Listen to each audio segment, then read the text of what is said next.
Okay. Yes, I always like to wear my eyewear. You never know what could possibly happen, but I want to take this little adapter out. I'm still careful around wires.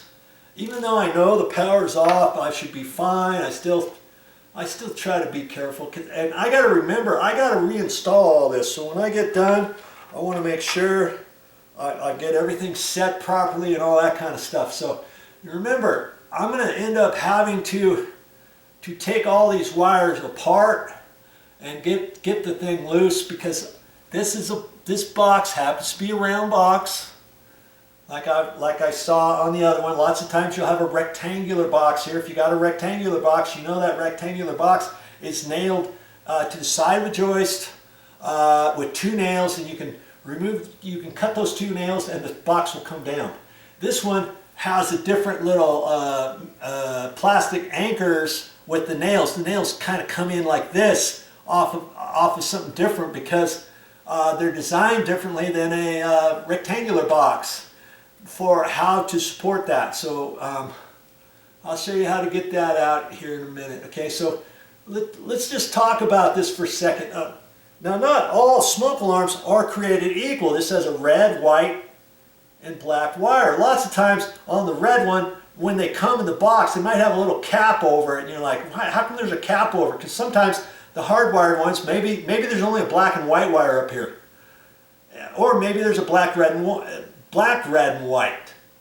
Okay, if there's a red one, the red goes to the red, the white goes to the white, the black goes to the black, obviously.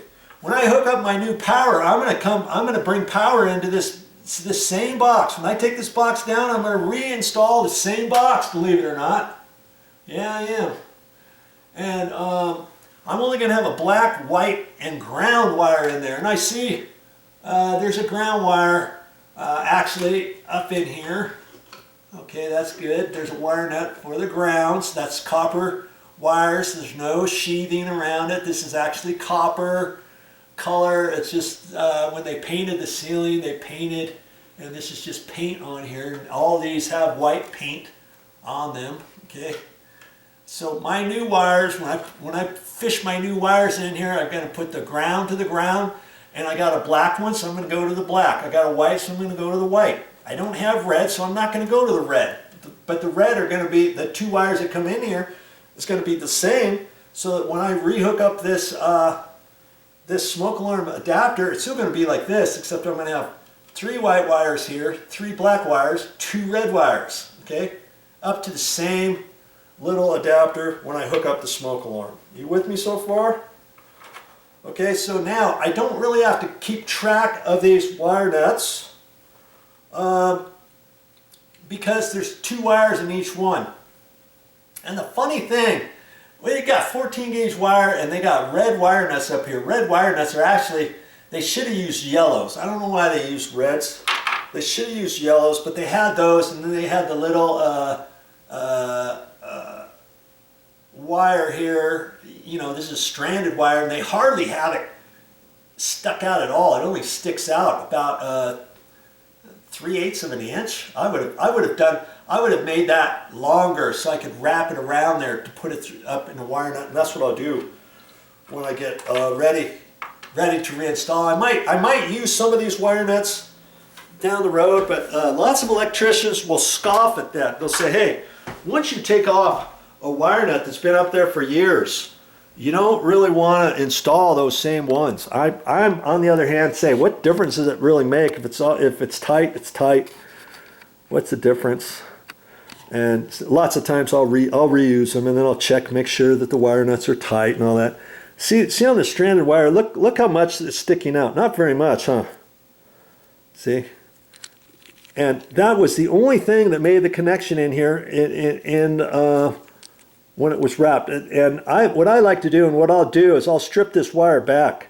I'll strip it back probably maybe another 1/2 inch, so that this is longer.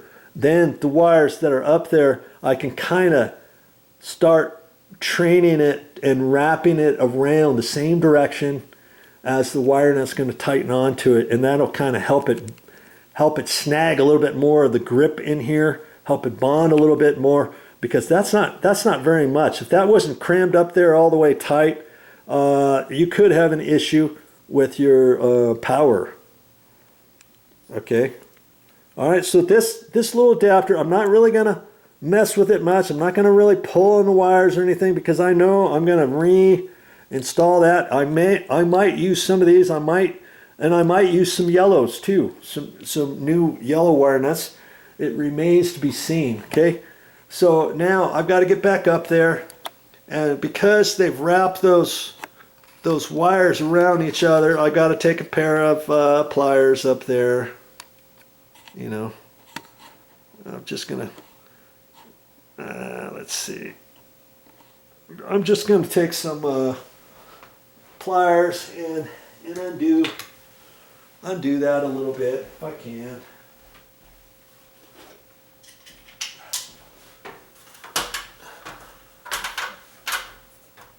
And see, they twisted everything all the way back up. I don't know why some electricians do that.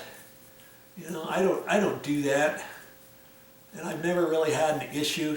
Whoever did this box or all the wiring in this house, hey, that's just how they were taught, and they weren't mindful for others. Once I get all the wires back out, I'll have to straighten them out. Because you got to remember, I've got to slide these wires back out of this box, right? So I've got to get them all. Situated and straightened out the best I can. Get all the twists out of them and stuff. Okay. See, I even flinched. Right then, even though I know that the power is off, I still flinch. Okay. Yeah, and it's just a good habit to get into. What if your wire tester, you didn't have it on there tight? You made the assumption, and oh yeah, I know what breaker it is, and you forgot to turn the breaker back off after your little test.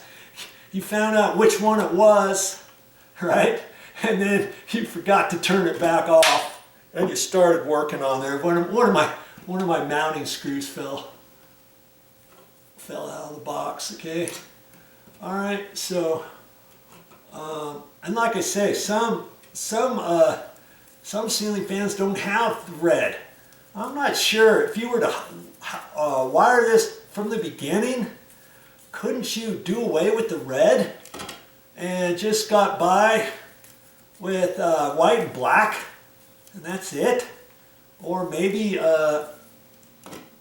that's just what they had, or maybe they're running 2 circuits, and I'm just not quite sure, you know.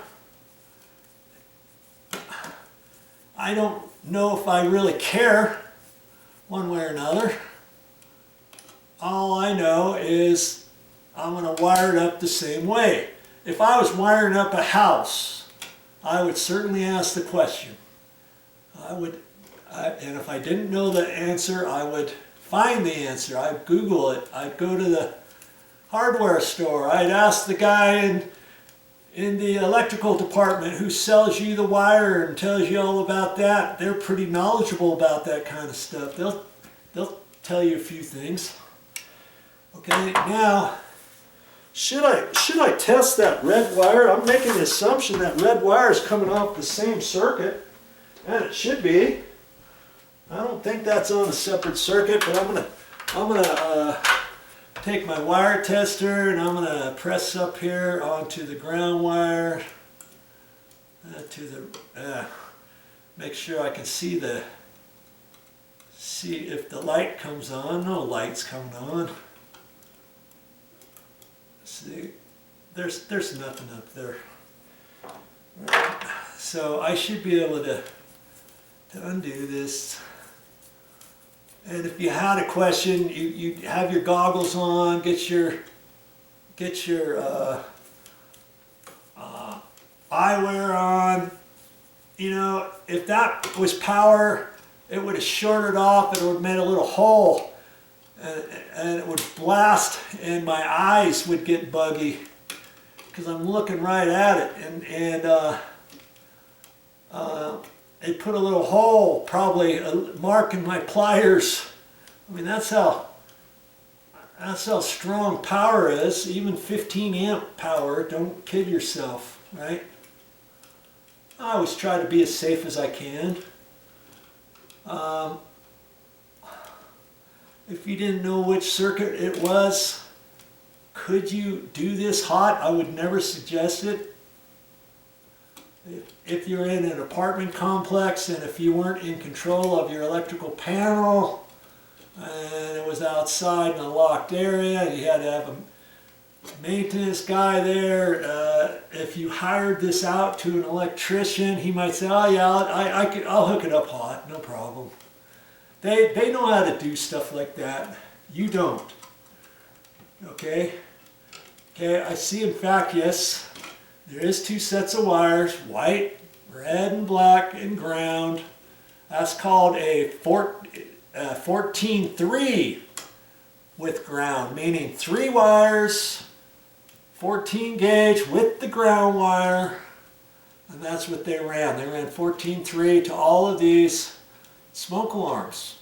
And like I say, just because the adapter might be set up on a smoke alarm for red, white, and black doesn't necessarily mean that every single smoke alarm out there has a red, white, and black to it. In fact, I know that because I've wired some or replaced some before that only had a red or only had a black and white wire up there, and the red was capped off.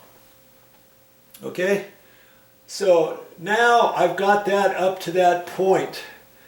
We've got to look at this box just a little bit more carefully before I start figuring out how to cut it out. Okay, that's coming up. Okay, now I'm noticing I had used this ladder outside doing something, and you see all the little black bits that